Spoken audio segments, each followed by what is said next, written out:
Dari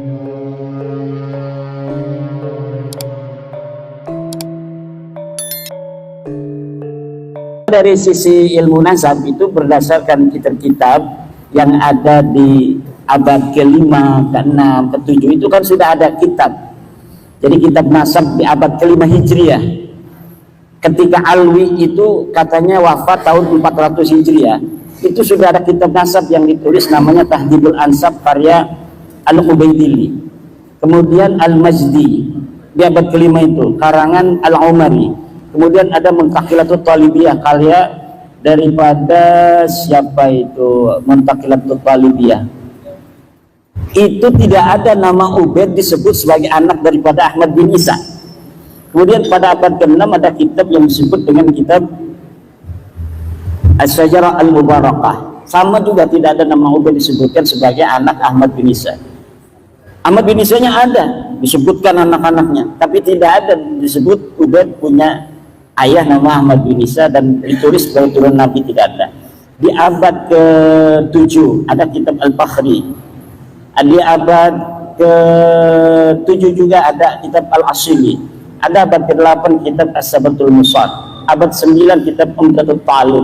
Itu tidak ada semuanya itu yang menyebut Ubaid itu adalah anak daripada Ahmad bin Isa. Lalu kapan mereka itu mengaku sebagai turun Nabi? Ya di abad 9. Ada seorang Ba'lawi namanya Ali bin Abu Bakar As-Sakran. Dia menulis sebuah kitab namanya Al-Burqatul Musyiqah. Lalu dia menuliskan silsilahnya sampai ke Rasulullah melalui Ahmad bin Isa itu. Jadi tertolak di situ. Tertolak karena tidak berdasarkan kesamaan data antara yang diakui dan yang telah dicatat oleh para ulama di abad sebelumnya. Nah, dari situlah kecurigaan itu kemudian membawa saya untuk meneliti lebih jauh setiap nama-nama itu yang diklaim oleh Ba'lawi sebagai imam. Ubaidillah itu jadi Imam Ubaidillah. Dia seorang mujtahid sama dengan Imam Syafi'i gitu.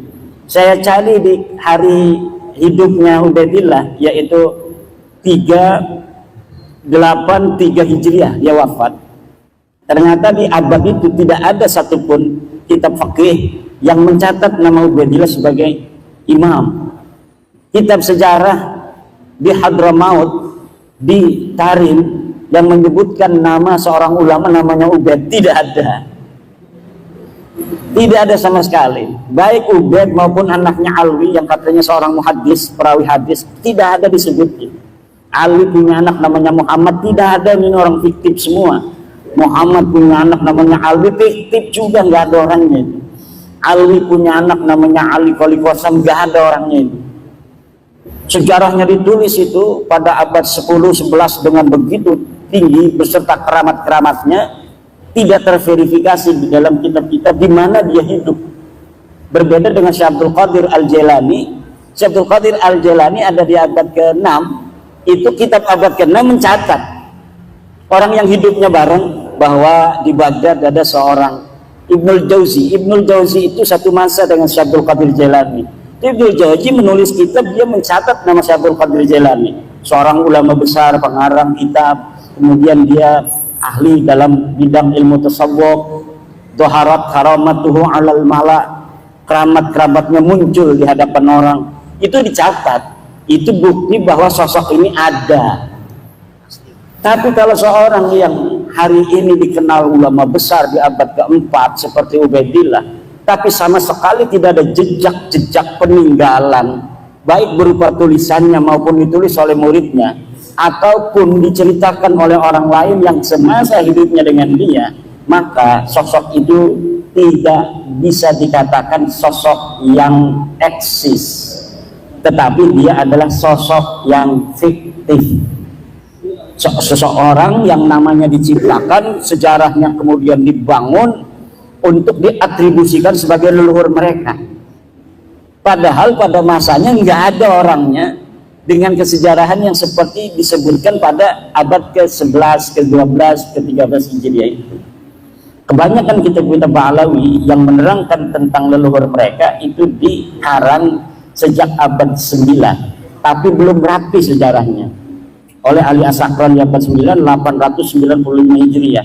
kemudian diperbaharui, ditambahkan kisah-kisahnya oleh kitab Al-Ghurar karya Ali Khirid Ba'alawi pada 960 Hijriah.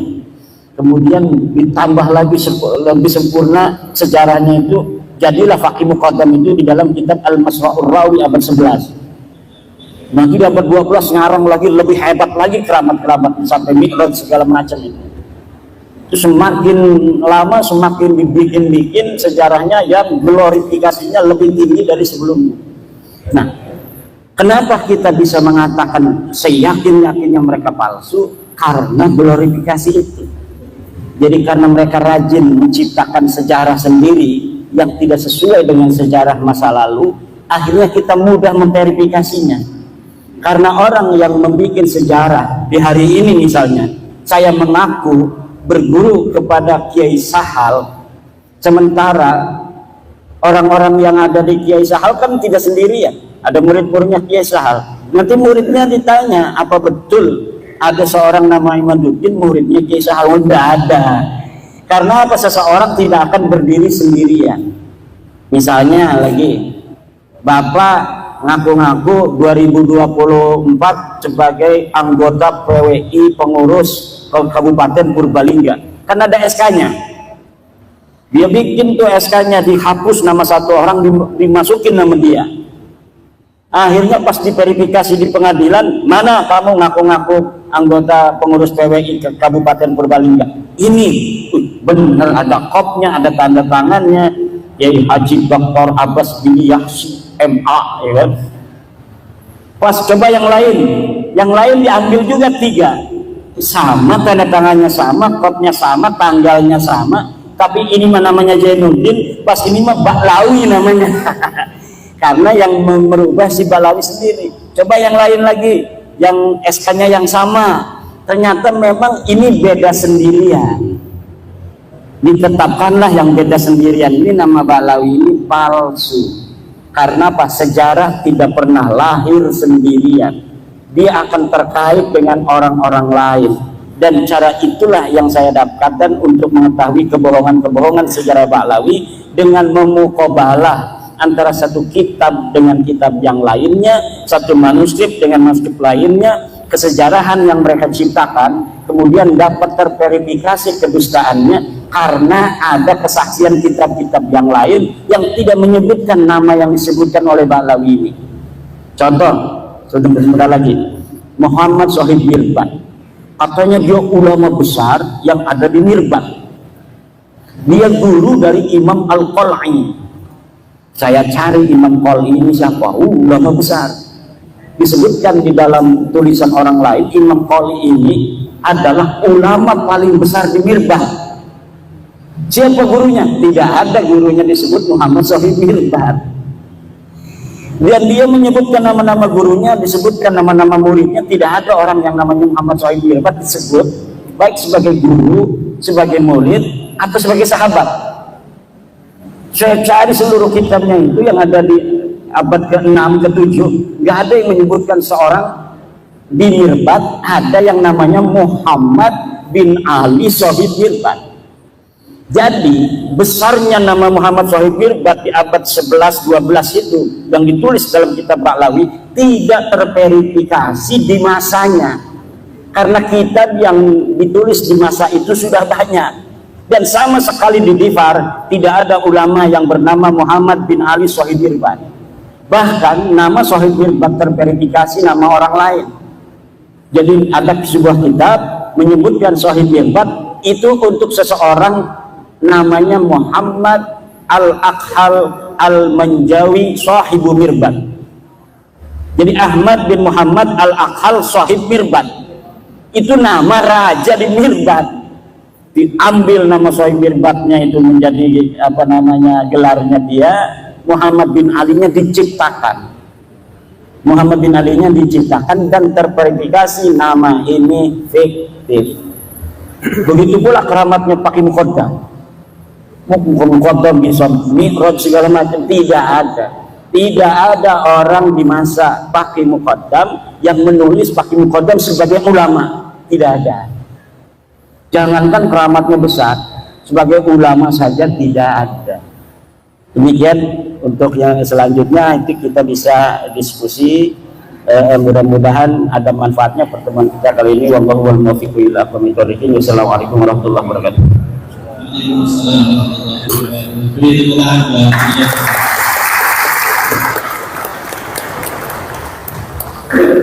Terima kasih. Yang selanjutnya langsung saja kita langsung ada sesi diskusi dan sesi tanya jawab.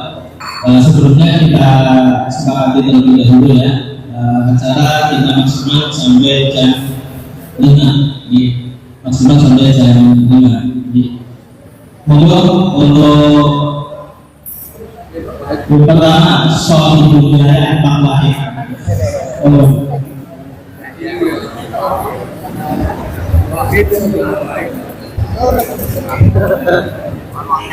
Assalamualaikum warahmatullahi wabarakatuh.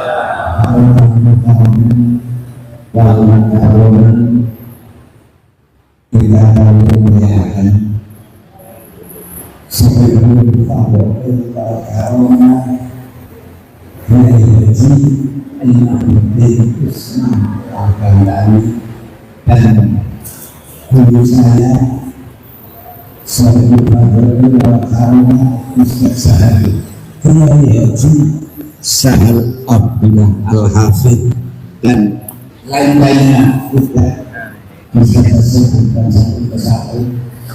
Yang pertama, Romogiani Haji Imamuddin. Saya memperkenalkan dulu, nama saya Wahid Wahyudi.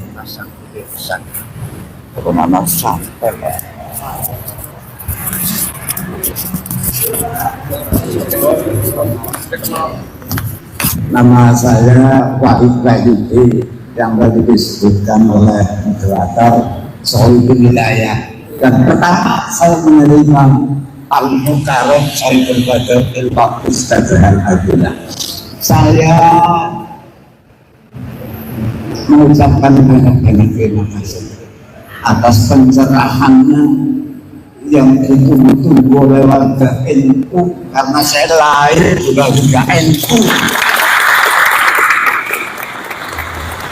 Di perut ibunya saya juga NU, tapi alhamdulillah saya tunggu-tunggu. Guru-guru saya juga merasa ketakutan. Kalau ada Habib bagaimanapun tetap dihormati karena mengaku Zuriatul Rasul.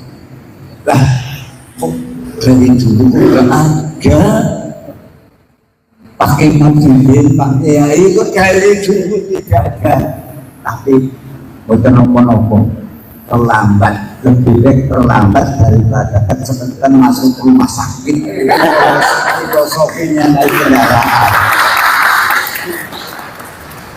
Saya teringat barang salah apa betul. Saya sih dari dulu orang senang sama Habib. Guru saya itu mengajarkan begini, kok nanti salah ya tolong nanti direvisi. Jadi yang punya unek-unek sama ya nggak usah bertanya, mau komen, oke? Itu kata guru saya, laisal ansub bin nasan walakinnal ansub bin ilmi wal amal. Sehingga itu saya senang sekali, karena dengan ilmu kita tahu, apalagi tadi diberikan pencerahan oleh Al-Mukarram sangat luar biasa. Kok yang bangkit, kok yang di pinggir kali Lambing dulu, bukan di pusat. Padahal kita menunggu sudah babak belur. Pak Kiai sudah babak belur, Kiai seluruh Indonesia. Tapi kok PBNU-nya kok diem-diem saja, kayak petang gitu loh ya. PBNU-nya itu untuk bemper saya, karena saya orang awam. Apalagi PCNU Kabupaten Purbalingga ya orang punya daya kekuatan karena yang di pusat saja diam. Nah, untuk itu sekali lagi saya doakan Al-Mukarram Bapak Kiai Haji Imaduddin, mudah-mudahan setelah memberikan pencerahan diberikan keselamatan dan terus silahkan bawa ke seluruh Nusantara. Mudah-mudahan kita yang mendengarkan tausiahnya tadi mudah-mudahan mendapatkan pengertian yang bermanfaat. Sekali lagi saya ucapkan terima kasih dan alhamdulillah lewat Al-Mukarram hadir di Pondok Pesantren Aqsal Madinah jadi ngerti PPI. Saya kemarin nggak ngerti, alhamdulillah saya jadi ngerti. Demikian yang saya sampaikan, kurang lebihnya mohon maaf yang sebesar-besarnya. Assalamualaikum warahmatullahi wabarakatuh. Terima kasih kepada Pak Wahid. Ini semacam testimoni. Selanjutnya, yang selanjutnya, dan untuk dari juga sebelumnya saya kasih waktu pertanyaannya maksimal 2 menit. Curhat itu maksimal 2 menit. Kalau tadi saya nggak berani ngegas. Saiful Wilayah. Allah wabarakatuh. Belum disama saja. Purbalingga. Ini kami jadi saya tidak bertanya, tapi testimoni.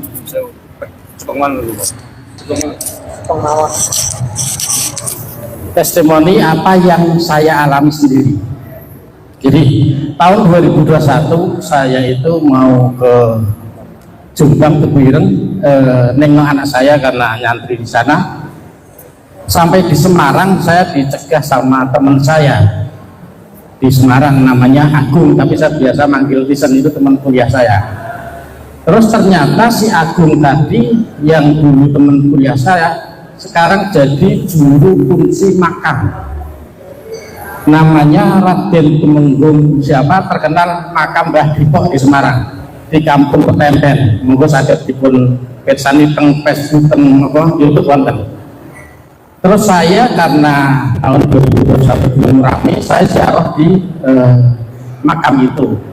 Habis itu saya ke Jombang, 3 bulan setelah itu teman saya tiba-tiba jatuh sakit dan akhirnya 2 bulan meninggal teman saya itu. Tetapi beberapa hal yang dapat saya sampaikan di sini, waktu saya ketemu dengan teman saya itu hampir tiap tahun teman saya itu setor hasil infak makam itu ke Abah Lutfi bin Yahya Pekalongan. Itu hampir tiap tahun, dan itu kata teman saya itu minimal 5 karung hasil infak itu. Nah, bilalah tahun karena teman saya sudah meninggal tahun 2021, itu bulan April, berarti 3 bulan berikutnya sekitar April, Mei, Juni, Juli lah beliau meninggal. Terus tahun 2023 kemarin makam Mbah Depok itu ternyata dibongkar. Jadi saya jadi kaget juga waktu itu. Saya ke Semarang ketemu dengan istrinya si teman saya Agung itu. Ternyata karena Agung itu punya syahadah asli dari Habib Lutfi dan makamnya itu ternyata kosong. Terus itu testimoni pertama.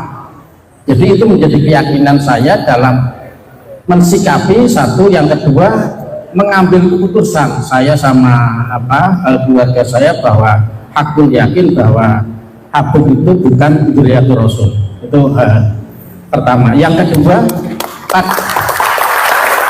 pada bulan Juli kemarin, Kang sharing sedikit lagi. Pada bulan Juli kemarin, 1 bulan yang lalu, saya diamanati dari orang tua saya disuruh menjual mobil Panther tahun 97.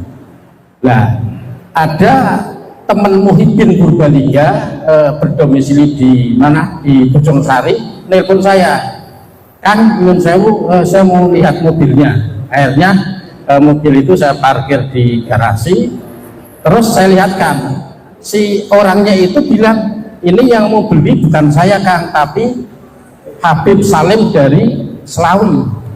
Nah, Akhirnya karena Habib saya tetap hormat karena saya pernah punya guru Habib Lutfi itu guru saya. Saya tahun 87 sampai tahun 90 waktu saya aliyah, saya mondok di pondok pesantren Ribatul Mutalimin di Pekalongan di Nahrawi.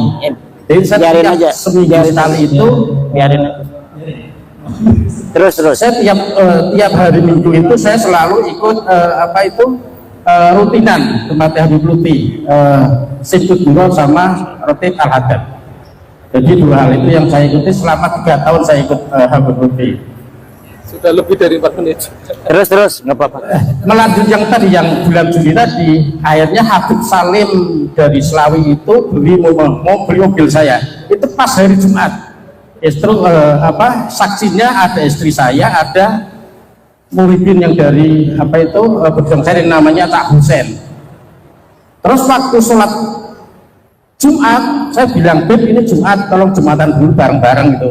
Ternyata Habib Salim itu bilang musafir gitu dari Selawi ke sini. Saya bilang itu terserah ente Beb, monggo musafir atau tidak, yang penting saya sudah mengingatkan. Habis Jumatan saya ngasih makan, saya kasih makan, saya belikan makan, itu ngobrol sampai lebih dari jam 4, artinya sudah waktu asar sudah selesai. Artinya di situ ada Habib, ada Cak Husen yang memang tidak sholat Jumat, tidak duhur sampai asar. Dua hal itu yang menjadikan keyakinan saya bahwa ternyata memang nggak mungkin kalau Zuriyah Kanjeng Nabi itu syariat tidak melakukan. Jadi pasti itu bukan Zuriyatul Rasul. Jadi begitu. Assalamualaikum warahmatullahi wabarakatuh. Ini banyak. Selanjutnya Nggak sholat. ini testimoni dari selanjutnya Pak Doni. Gus, sini. Kalau testimoni biarin aja, bagus itu.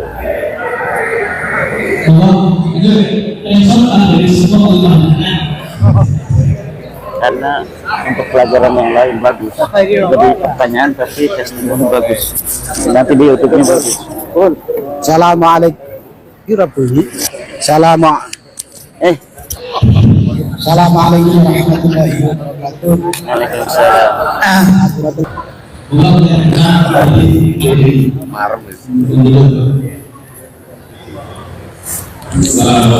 warahmatullahi wabarakatuh. Yang saya hormati Kiai Imad, yang saya hormati Sohibul Mahad, Kiai Sahal. Sebenarnya kita semua mempunyai perasaan yang sama. Bahkan hampir seluruh Indonesia kita mempunyai perasaan yang sama, yaitu mempunyai tanda tanya terhadap para habaib, para habib.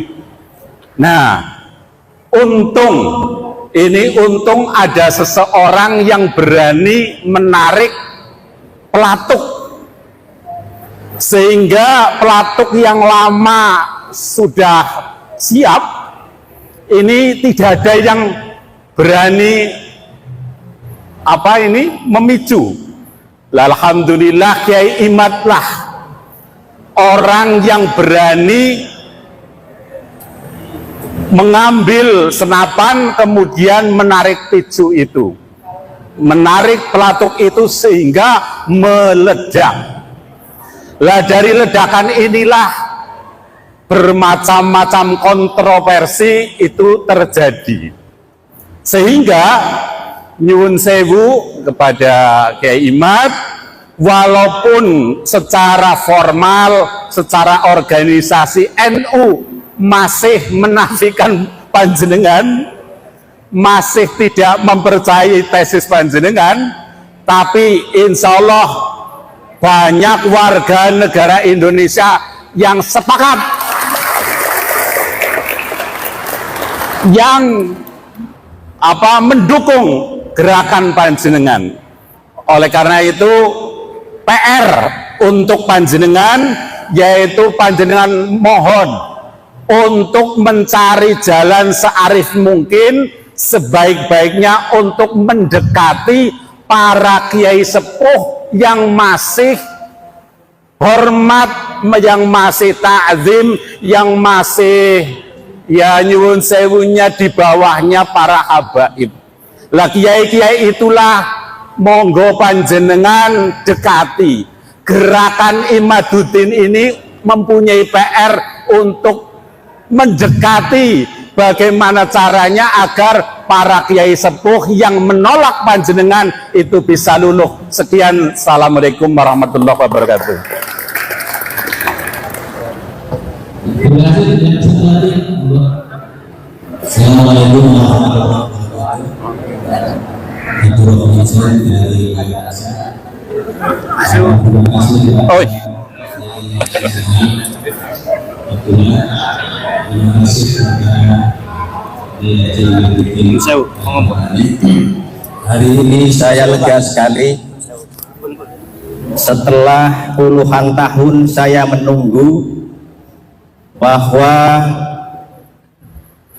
Habib Rizik bersama Abdurrahman Wahid berbeda, dan hari ini saya lega, saya pendukung Abdurrahman Wahid, ternyata Habib Rizik hilang. Yang kedua yang duduk di sini, Imad, Muhyiddin, Habib Lutfi semua. Nanti dulu, jangan dulu jawab. Sampai bukti di Masjid Balai Raksa ingin kedatangan Habib Lutfi, tidak sampai batunya dibawa ke Palongan, ditandatangani, tanda tangannya masih ada di Masjid Balai Raksa. Itu pertanda bahwa di sini masih Muhyiddin Habib Lutfi bin Yahya. Kalau hari ini saya nggak tahu, kemarin. Yang ketiga, saya urut biar cepat 2 menit kan ya. Yang ketiga, saya sepakat dengan pertanyaan bagaimana dengan kalau saya tidak mengatakan PBNU, saya akan mengatakan dengan Kiai Miftahul Akhyar. Satu. Yang kedua dengan pondok pesantren yang ada di Sidogiri. Yang ketiga dengan pondok pesantren yang ada di Jawa Timur, Kediri. Dan bagaimana menyikapi seorang kiai dan anak buahnya yang umatnya ribuan juga masih tetap tidak ke Kiai Imad, juga tidak ke Kiai Habib. Bahkan Habib itu bernaung di situ, yaitu, dan saya salah satunya adalah Muhyiddin Mbah Maimun Zubair. Tapi saya sudah menentukan sikap, saya mendukung Kiai Imad. Mbah Maimun Zubair beserta kiai-kiai di bawahnya belum ada yang memberikan sikap tegas. Itu yang di tengah-tengah. Kemudian ada di Kediri, ada yang di Peloso itu, kemudian di Sidogiri. Bagaimana sikap kita ditambah dengan Kiai Miftahul Akhyar, langkah-langkah itu. Kemudian saya sampaikan jazakumullah khairul jaza, semoga Kiai Haji Saladullah panjang umur, manfaat sebagai panutan kita. Yang kedua, Kiai Haji Imaduddin Al-Bantani, terus saya dukung perjuangannya sampai kapanpun untuk menegakkan kebenaran. Dan terakhir, kemarin masih diharamkan tentang tes DNA. Hari ini saya terjawab walaupun baru sedikit oleh pembahasan Kiai Sahal Abdullah tadi pada waktu tentang menerangkan salah satu sirnya Allah adalah tes DNA. Saya menyimpulkan seperti itu. Maka saya bangga hari ini ada sedikit terjawab tentang yang mengharamkan tes DNA. Wallahu muwaffiq ila aqwamit thoriq. Assalamualaikum warahmatullahi wabarakatuh. Waalaikumsalam warahmatullahi wabarakatuh. Terima kasih. Ini sesi pertama ya. Saya menganggap dari beberapa yang telah disampaikan oleh para kiai, para bapak semua tadi, itu ada yang curhat, ada yang testimoni, dan ada yang bertanya. Nah, saya catat yang bertanya saja. Yang pertama ini kepada Yai Meditif, bagaimana supaya bisa bersinergi antara SSD dengan PBNU. Yang pertama. Kemudian yang kedua, ini kayak semacam minta tolong